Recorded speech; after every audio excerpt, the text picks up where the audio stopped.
Եվ այս ամենի արդյունքում առաջացել են հավելյալ խնայողություններ։ Եվ մինչ սկսել այս քաղաքական process-ների 5 ամիս առաջ մենք դիմել ենք պետությանը, որպեսզի բնակչության սակագինը նվազեցնենք։ Ինչ որ մարդիկ, ինչ որ իմ համար անհայտ մաթեմատիկայի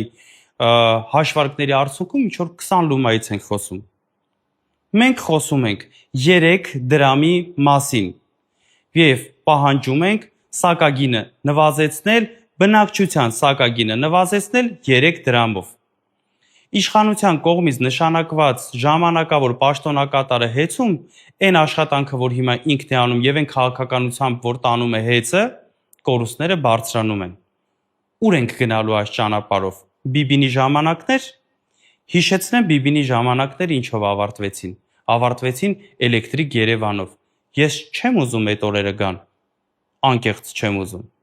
Պարոն Պետրոսյան, մի քանդեք մեր ընկերությունը։ Եվ ի դեպ, կոչ եմ անում, կոչ մի արեք։